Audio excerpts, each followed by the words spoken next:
Raleigh service station.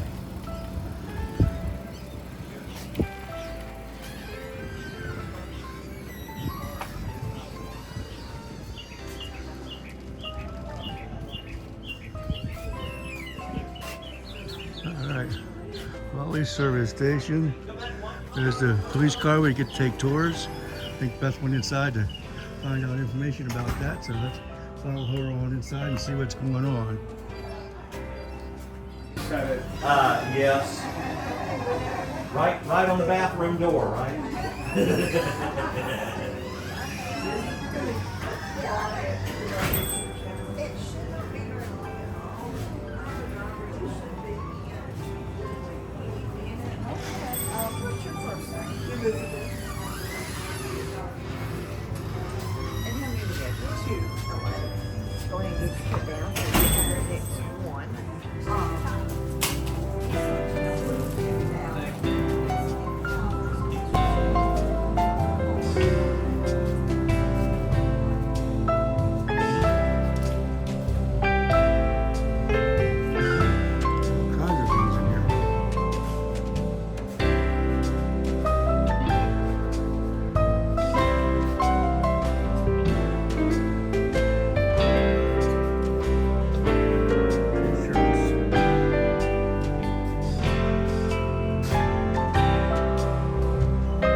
Hey, he's the only one who can wear a hat like that and pull it off.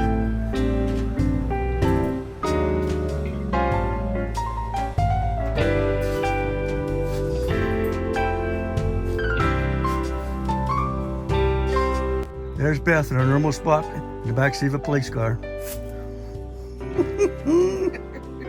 little bit of Main Street, and talk about some places to eat, some places Andy actually work, some of the buildings. By the museum and playhouse, and we end up at Andy's house where he grew up. Talk about the main house is there. Probably 30, 40 minutes, something like that. Okay. Well, I'm gonna ask you, so apparently y'all the fans or you wouldn't be here, right? Absolutely. Yes. All right. Do you remember the episode of The Loaded Goat? Mm-hmm. All right, what was the goat's name? Oh. That is a toughie, isn't it? That's been a long time. No? No? Mm-hmm. Okay. No, what is it? Then I'm gonna introduce you to somebody here.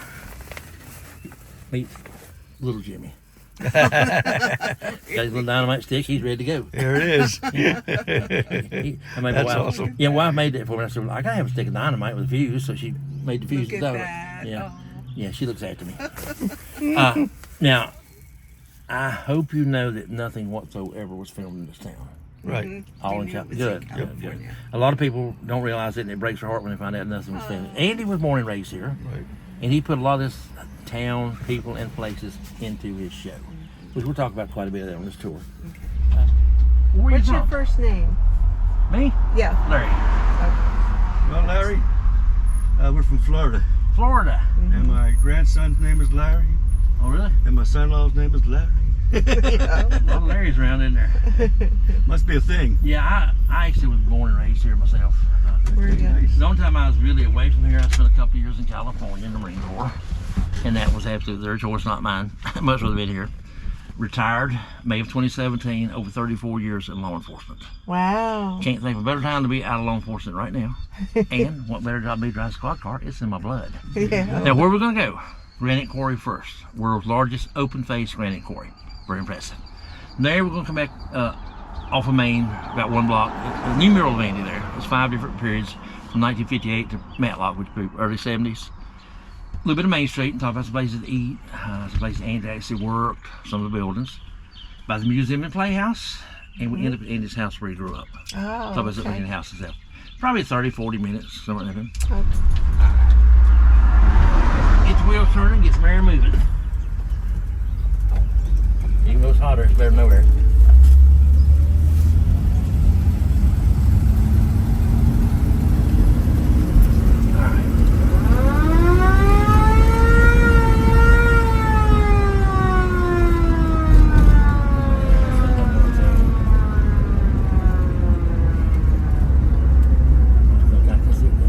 Now, I don't own this car, I get to drive this car. My boss man has 7 of these vehicles. Does he? This is a 61. He's got all the way through the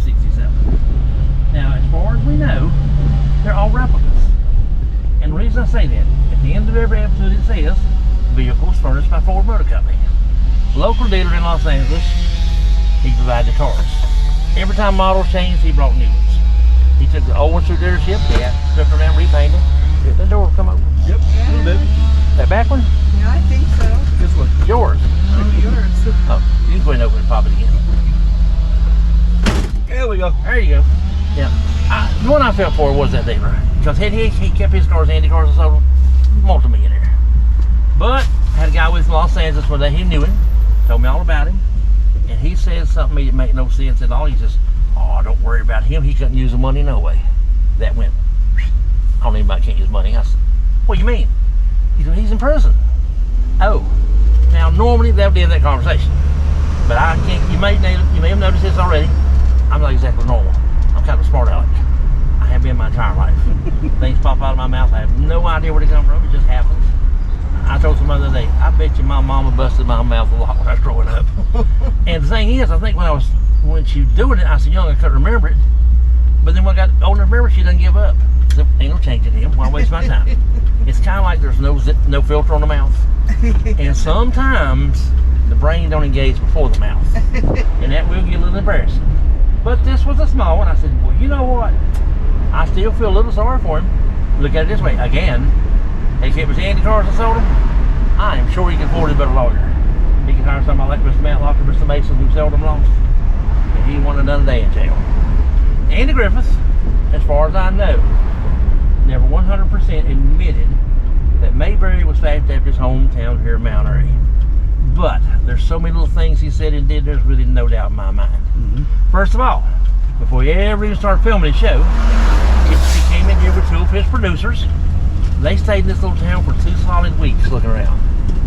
I can assure you, it does not take 2 weeks to see Mount Airy. It's more like 2 hours. You're done. So they were digging deep stuff in that show. October 16, 2002, Andy's here for highway dedication. Highway 52 was named after Andy. It became the Andy Griffith Parkway. Now, of course, he made a speech.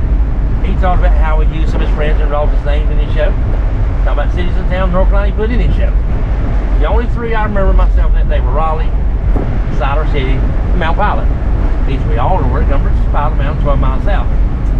Here's one that sealed the deal with me. He says, you know what? Everybody always says that Mayberry's fashioned after Mount Airy. And then he said, sure does sound like it, don't it? I don't think you can get any closer to that without saying it. It might not be 100 cities, it's got to be high 90s. Now, right to the station stars, he said, Wino, that's the one in the quarry right there. There's 90 acres here they're cutting. They've been cutting here since the late 1800s. It's only gone down 60 to 90 some feet, depending on where you look. They surveyed it. It's like an oyster shell shape. 4 miles across, 7 miles in length, 6 to 8,000 feet deep, over a mile deep. So their estimate is, if the world still spins in 500 years, they'll be mining granite right here. It's not going anywhere. Most of it still around and never ever being covered. Matter of fact, the guy that's sitting there about 2 years ago decided to put a swimming pool in his backyard, 4 foot down and hit solid granite. Wow. So he didn't get a pool. Wow. Tree line's where they started, so you got to slopes down. That's why I said 60 to 90 feet. 2 most impressive things to be about the quarry. Now, number one will be size, 90 acres. This thing is so big, early day astronauts could see this thing from outer space. They use this as a reference point to make sure in the correct orbit. Secondly, and not many businesses can say this, there's absolutely zero waste in this quarry. If they got a scrap they can't move it. Goes to crusher to the left, they grind it, they catch the dust, use the concrete mix. Crusher run, you go to the office, you order what tons you want, what size you want, they grind it just for you, you pick it up, and most of it like, it'll be like gravel for driveways, walkways and stuff, like those steps. Yeah. It'd be as big as it. It goes all the way down to, I think I've got this on top, and get this. That is poultry grit. Birds in captivity have got to have grit in their gizzard to help digest their food. They put this in their trays, they eat it with their food. It goes into the crawl. It works the grinding aids and grind their food up so they can actually swallow. A lot of farmers talk about using oyster shells, cheaper. But other farmers say, yeah, oyster shells will work, but rocks, not just granite, but any kind of rock has minerals and nutrients in it. If you use that, you'll end up with a better grade egg in the bird. Probably a thicker shell. A lot of, I've talked about, there's some talking about, you like this tempered glass out of cars where it just breaks in little squares, using that. And some used to feed them eggshells. Now there's a problem with eggshells. If you start feeding the bird eggshells, guess what? She can start eating her own eggs because she likes eggshells. Now what you got? You got a chicken that's not making you any money. It's costing you money. You order to sell it to KFC to feed somebody, right? You know what KFC stands for? No, what? You don't know what I'm gonna say, do you? No. Keep from cooking. And that's what I do. Yeah. A lot. Yeah, well, me and the wife do that also because we, you know, 2 people, it's hard to cook for 2 people. Yeah. It is. Post office on the left, 1933. Of course, I'm sure I guess that Granite came out before I'm not. 1933. World War II Memorial. They cut that other cord. I know that's true. Y'all have not been to the museum yet? No. Okay. That's a brick building at the top of the hill right in front of us. That's the Andy Griffith Museum. A lot of touchscreen technology, some actual articles that came from his show and the Matlock series. It's a walkthrough at your own pace. Just take your time, look at everything you want to look at as long as you want to look at it. But I tell people, even if you don't go to the museum, that's okay. But you still need to come up here, park in the parking lot, walk down the sidewalk, and make your picture with a statue here of them going fishing. Right there. Oh, yeah. One of the fishing boats. Now the Playhouse, Andy's grade school auditorium. Actual stage and everything, Andy did his first performance.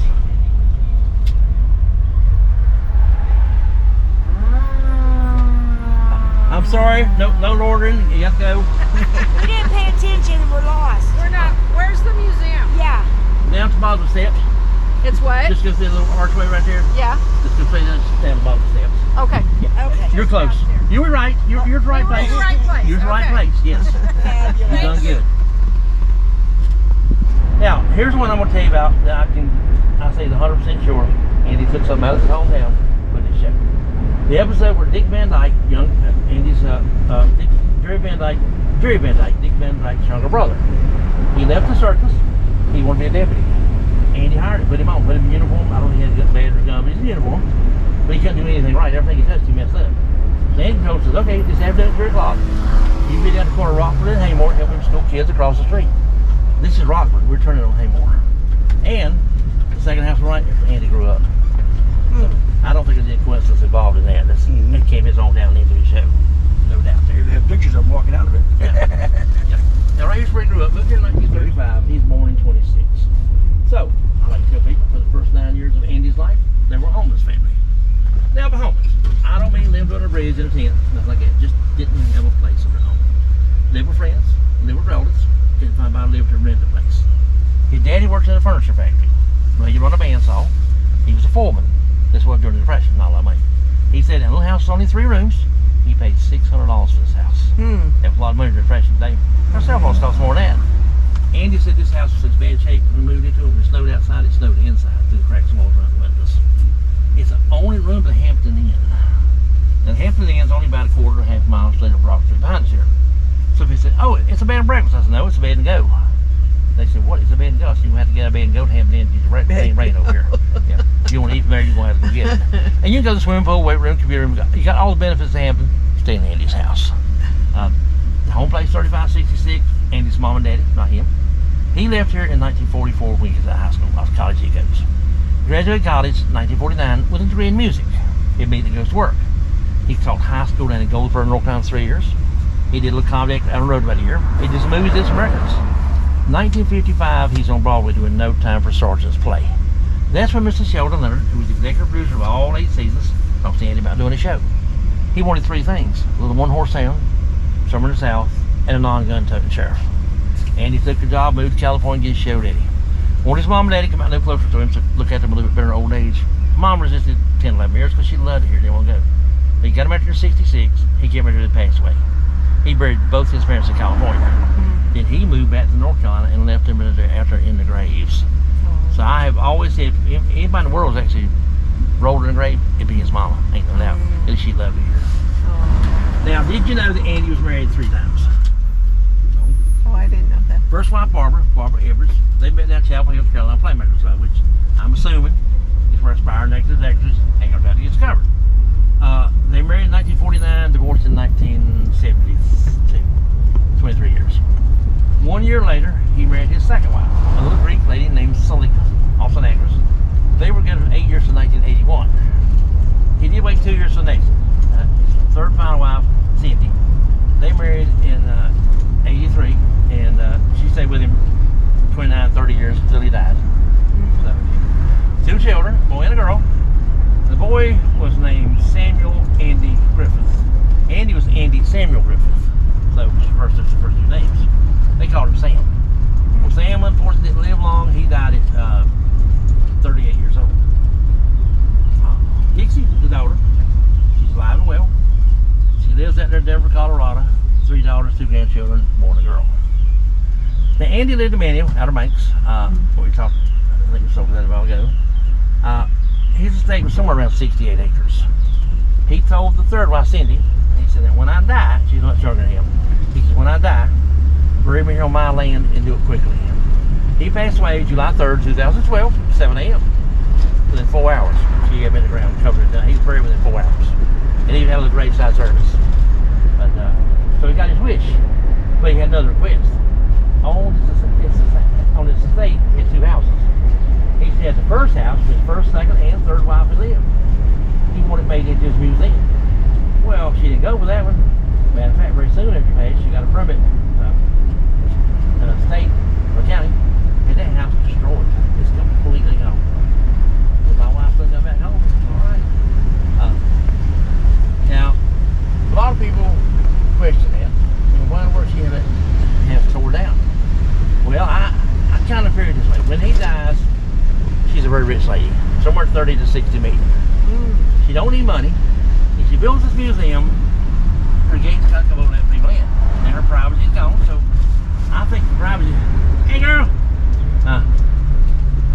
privacy's worth a little bit of money, you know? So I don't blame her. I think it's her choice. It's her house. I mean, yeah, her house now. She can tear it down if she wants to. What's he gonna do? Come back and own her? He ain't hurt her. This was done finished about a year ago. It's like I said, 5 years of 5 periods of Andy's life. This first one, that's 1958. That's 1 year after he did the No Time for Sergeants movie. The next one, I couldn't figure. I thought that was where he played in Face the Crowd, where it's kind of a psycho in it. But the guy told me, said, "No, you better look at that again." I said, "What do you mean?" He said, "Don't that look like he's saying you done what, Barney? You done what up here?" I said, "Well, it really does." So I said, "I agree with you." Middle one, that's got to be Andy Taylor, Sheriff.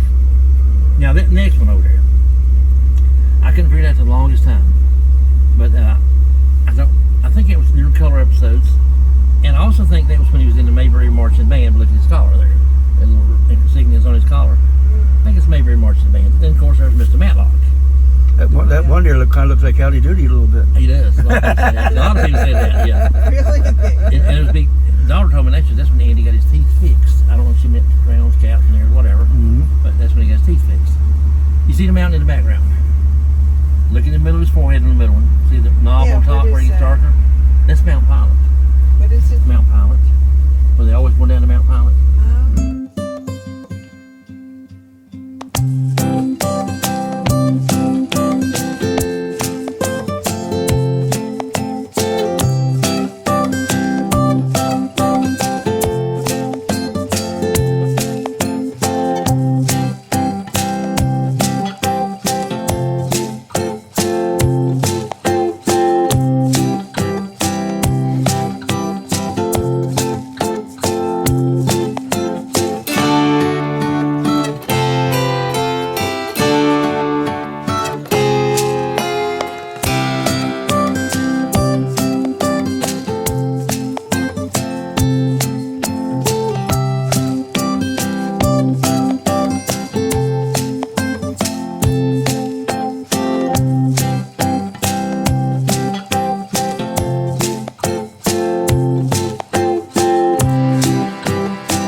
Yes, Then thank question you. for me. No, I think you did pretty good. All right. Give me You that phone. really were very informative. And